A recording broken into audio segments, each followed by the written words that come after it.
Good afternoon to all of you. आप सभी का बहुत बहुत स्वागत है एडेंकल गेट की तैयारी यूट्यूब चैनल पे। आई होप आप लोगों की पढ़ाई बहुत अच्छी चल रही होगी और चलनी भी चाहिए। हमारे एग्ज़ाम्स बहुत नज़दीक आने वाले हैं तो उस हिसाब से अभी से लगे रहना हमारे लिए बहुत ज़रूरी है।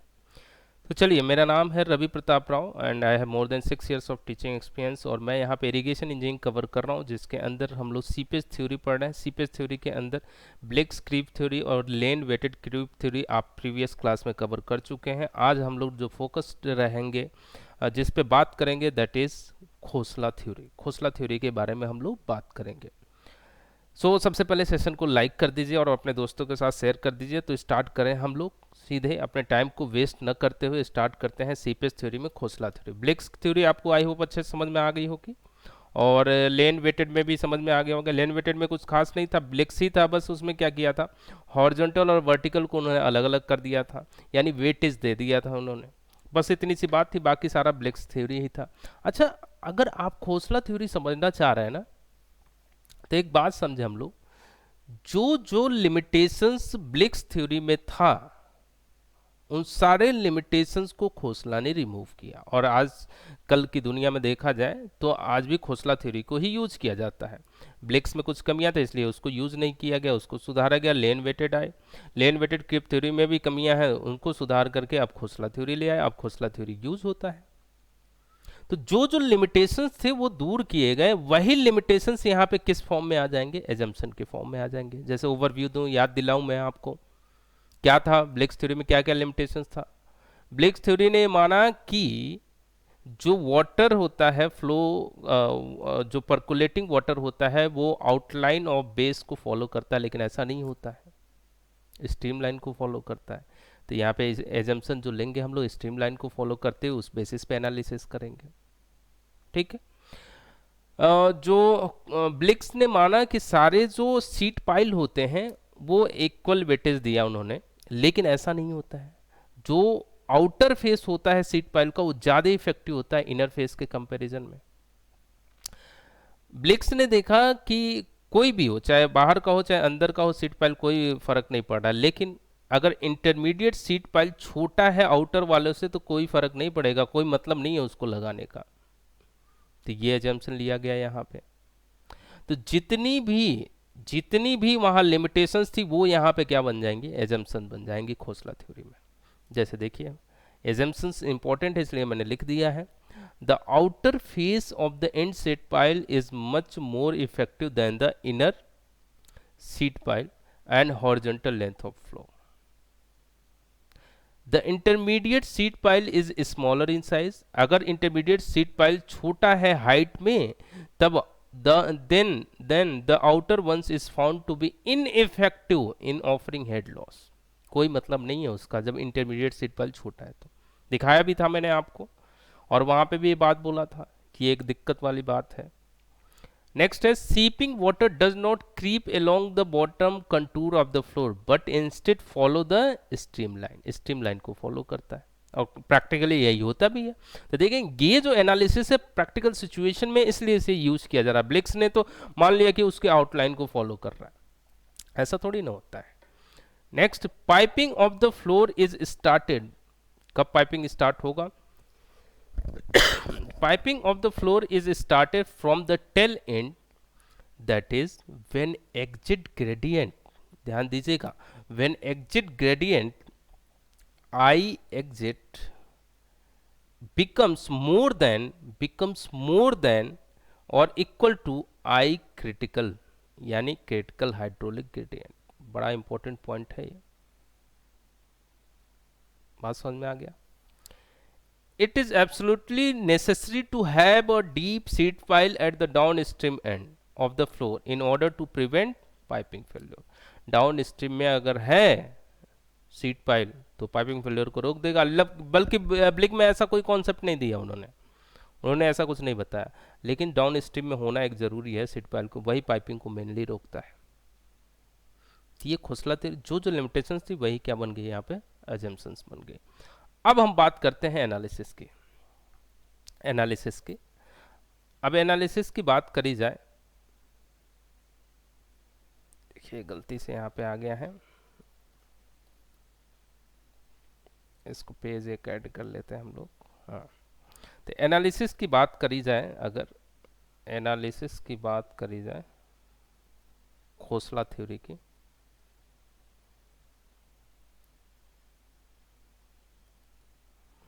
चलिए, तो एनालिसिस एजम्पशन तो हमने सारे देख लिए। एजम्पशन ने और लिखा था, दोबारा लिख दिया गया था वो गलती से, कोई बात नहीं। हम लोग इधर देखते हैं। देखिए, आपको समझाने के लिए मुझे बनाना पड़ेगा एक हाइड्रोलिक स्ट्रक्चर। मान लीजिए ये एक हाइड्रोलिक स्ट्रक्चर है, ऐसे रफली बना ले रहा हूँ एक हाइड्रोलिक स्ट्रक्चर, डैम का एक सेक्शन दिखा दे रहा हूँ मैं आपको। तो ये मान लीजिए आपका डैम है, समझ तो जाएंगे ही ना, ये डैम है।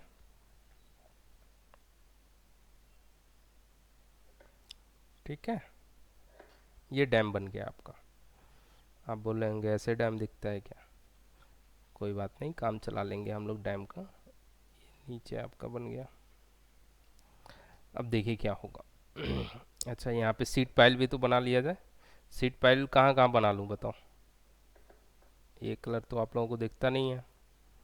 सीट पाइल बना लेते हैं, यहाँ बना लेते हैं सीट पाइल एक।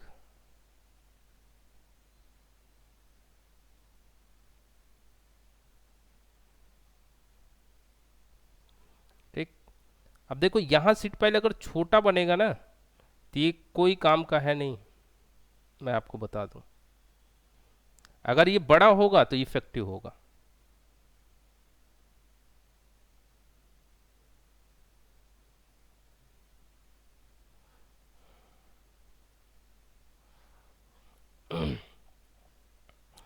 दिखा रहा हूँ कैसे।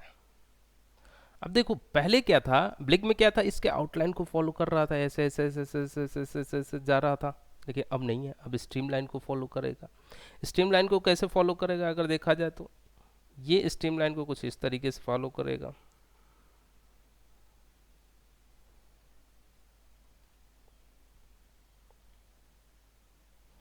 ये जो है स्ट्रीम लाइन को कुछ इस तरीके से फॉलो करेगा।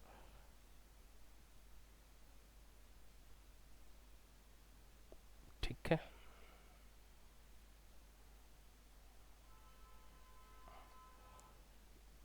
स्ट्रीम लाइंस हो गई है। थोड़ा सा टेढ़ा मेढ़ा बन सकता है, एडजस्ट करिए इसको। ये स्ट्रीम लाइन ऐसे होगा, सही है।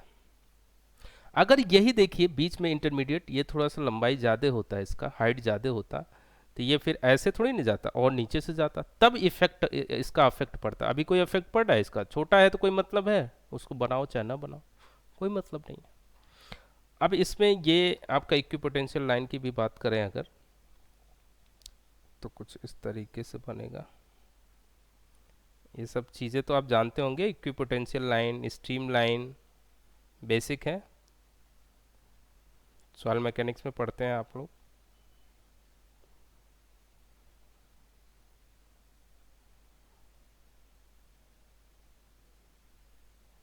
इक्विपोटेंशियल और स्ट्रीम लाइन एक दूसरे क्या होते हैं, ऑर्थोगोनल होते हैं। 90 डिग्री का एंगल दिखेगा, ये 90 डिग्री का एंगल दिखेगा, हालांकि प्रॉपर नहीं दिख रहा होगा शायद, लेकिन 90 डिग्री का एंगल दिखना चाहिए।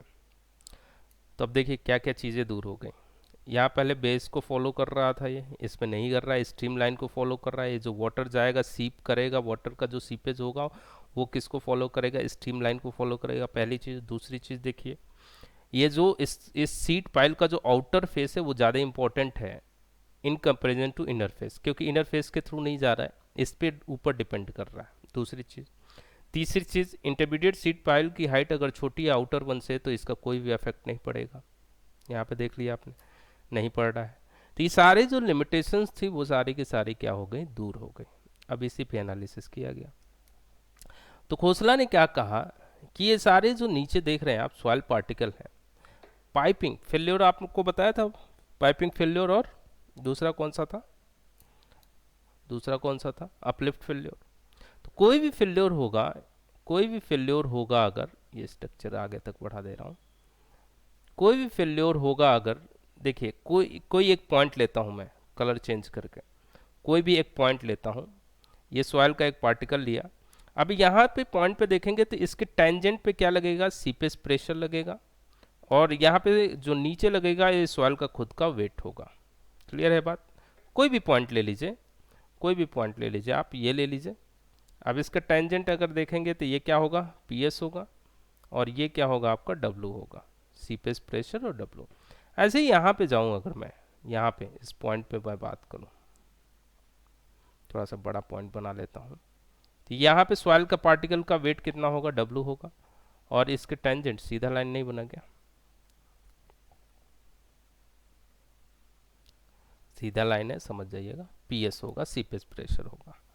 तो अगर आप फेल्योर को बचाना चाह रहे हैं तो क्या करना होगा, ये जो सॉइल का पार्टिकल है अगर इसका वेट ज़्यादा हो उस सीपेज प्रेशर से, तो क्या इसमें कोई भी फेल्योर होगा, चाहे अपलिफ्ट ले लीजिए चाहे पाइपिंग ले लीजिए।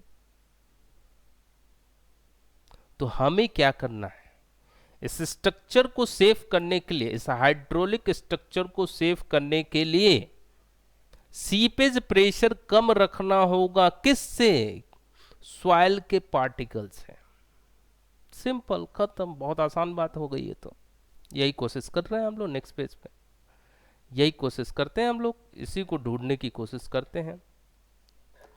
तो हम लोग क्या करने वाले हैं, फॉर नो पाइपिंग, पाइपिंग से अगर बचना है तो हम लोग क्या करने वाले हैं, क्या करने वाले हैं हम लोग,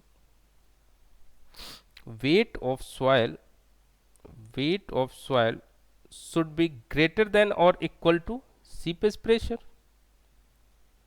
यही तो करना है आपको, सीपेज प्रेशर। अब यही दोनों वैल्यू निकाल करके आपको पुट कर देना है। तो कोई किसी भी पॉइंट पे, ये मान लीजिए पॉइंट 1 था, ये मान लीजिए क्या था, पॉइंट 1 था, ये 2 ले लीजिए, ये 3 ले लीजिए, तो कोई भी एक पॉइंट ले लीजिए, उस एलिमेंट का कोई भी एक एलिमेंट ले लीजिए और उसकी एनालिसिस कर लीजिए। बस एनालिसिस में क्या करना है आपको, सीपेज प्रेशर कम रखना है वेट ऑफ सॉइल पार्टिकल से। ठीक है, तो सबसे पहले कोई भी ले लूँ, ये 2 ले लूँ, चलिए 2 ले लेता हूँ। तो मैं 2 ले लेता हूँ, 2 में नेक्स्ट पेज पे ही आ जाता हूँ। सो सीपेज प्रेशर जरा बताइएगा पहले, सीपेज प्रेशर ऑन एलिमेंट 2 कितना हो जाएगा। ये एलिमेंट अगर मैं लूँ इस तरीके से, तो यहाँ पे अगर मैं लगाऊँ, ये P होगा, तो इधर कितना होगा, P माइनस DP होगा। ये DP इस पे प्रेशर आ रहा है, लेंथ मान लो अगर DL है, तो एक कोई मैंने 2 पे एलिमेंट ले लिया, इतना बड़ा करके दिखा दिया मैंने, तो ये कितना हो जाएगा, P माइनस DP। सिंपल भाषा में समझे तो इस एलिमेंट का जो प्रेशर होगा वो DP ही तो होगा, ऐसे समझ लो ना। सीपेज प्रेशर और एलिमेंट 2 कितना हो जाएगा, DP। अभी DP अगर आप देखेंगे, P is equal to pressure is equal to rho g h होता है, रो जी एच होता है। तो यहाँ पे अगर एक एलिमेंट लिया है आपने तो DH ले लिया, रो जी जो आएगा आपका वो किसका आएगा, पानी का ही तो आएगा। सीपेज प्रेशर को समझने में कोई दिक्कत, आसान सी बात हमने कैलकुलेट कर ली। अब वेट ऑफ सॉइल पे बात करेंगे। Weight of soil on element कितना, on weight of soil on element 2 की बात कर रहे हैं हम लोग, कितना है, simple, gamma dash into volume. Gamma dash क्यों लिया मैंने, सबमर्ज्ड है ना, सबमर्ज्ड है ना, पानी भी है सॉइल भी है, दोनों है। ऊपर तो केवल पानी था तो पानी वाला ले लिया हमने गामा, यहाँ पे तो दोनों होता है, सबमर्ज्ड वाला लेंगे, इंटू वॉल्यूम। ठीक है, तो गामा डैश इंटू वॉल्यूम। अब अगर मैं बात करूँ, ये जो वेट आपने लिया है, अगर मैं पर यूनिट एरिया निकालूँ तो wait of soil per unit area क्या हो जाएगा, एरिया से डिवाइड कर दो, समझते जाना जरा, gamma dash volume divide by area. अब अगर देखूं एरिया, ऊपर एरिया भी आएगा इंटू लेंथ आएगा, तो ये दोनों निकलेंगे कितना, गामा डैश इंटू लेंथ ही तो निकलेगा। ये बात समझ में आ रहा है कि नहीं। इक्वेशन 2 हो गया, ये इक्वेशन 1 था, इक्वेशन 2, दोनों चीज़ें तो निकल गई। Wait of soil is greater than seepage pressure, रखो, ख़त्म कहानी। चलो वेट ऑफ सॉइल कितना निकालें, weight of soil should be greater than और इक्वल टू, क्या लिखा था, weight of soil should be greater than और इक्वल टू सीपेज प्रेशर। निकाल लिए यू, रख दो बस, अब तो सिंपल हो गया। तो वेट ऑफ सॉयल आपने निकाला है जो, वो गामा डैश टी एल निकाला है आपने, gamma dash T L greater than D H into gamma W. अब देखिए यहाँ पे वैल्यू पुट करेंगे तो gamma dash equal to null लगा करके ऐसे लिखा जाए, D H upon D L into gamma W. अब D H upon D L को क्या लिख सकते हैं दोस्त, H upon L, I gradient, hydraulic gradient, ब्लिक्स में बताया था। और गामा डैश का फॉर्मूला आपने सॉइल मैकेनिक्स में पढ़ा होगा, G minus one into gamma W upon one plus E, ये तो सब लोगों ने पढ़ा होगा। ये आ गया आई इंटू गामा डब्ल्यू, इससे ये कैंसिल हो गया। तो यहाँ पे अभी इस बात को ऐसे लिख सकते हैं, G minus one upon one plus E, ये भी आपने सॉइल मैकेनिक्स में पढ़ा है, कुछ अलग नहीं बता रहा हूँ। अब बात समझिएगा, इस बात को हम लोग ऐसे भी लिख सकते हैं कि I is less than equal to, है ना, इसको इधर भेज रहा हूँ, जी माइनस वन, ये तो है, अपॉन वन प्लस ई को हम लोग लिख सकते हैं, वन अपॉन वन प्लस ई को लिख सकते हैं one minus N.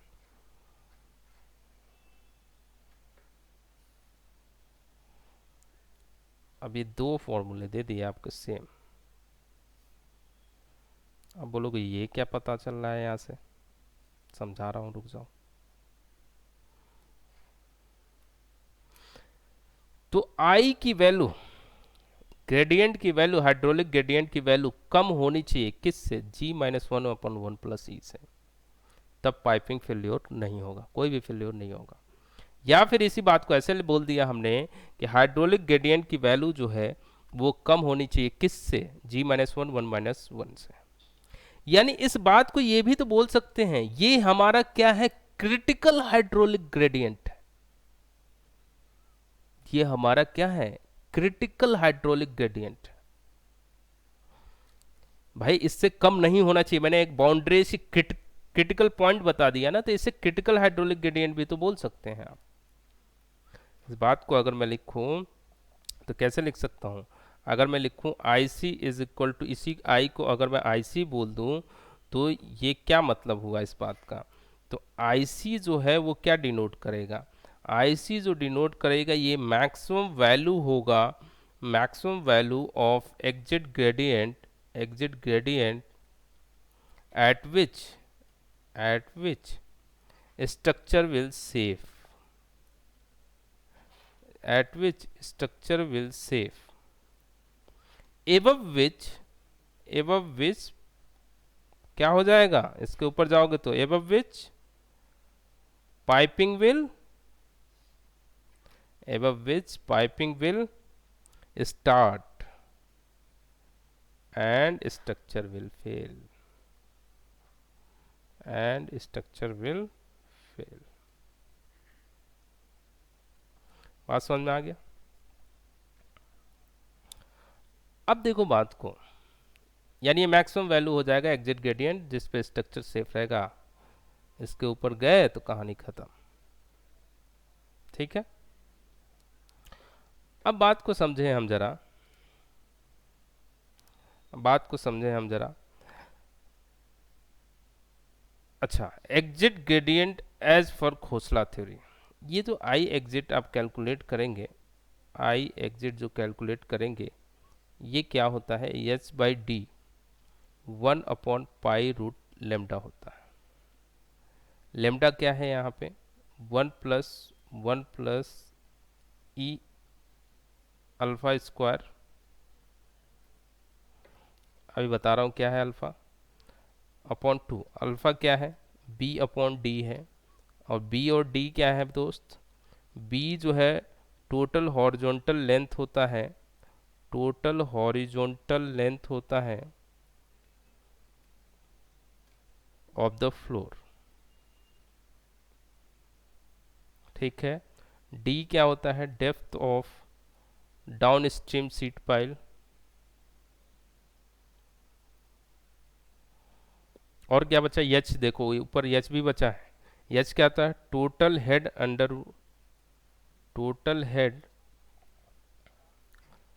Under which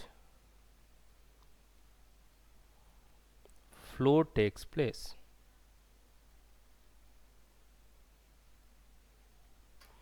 under which flow takes place.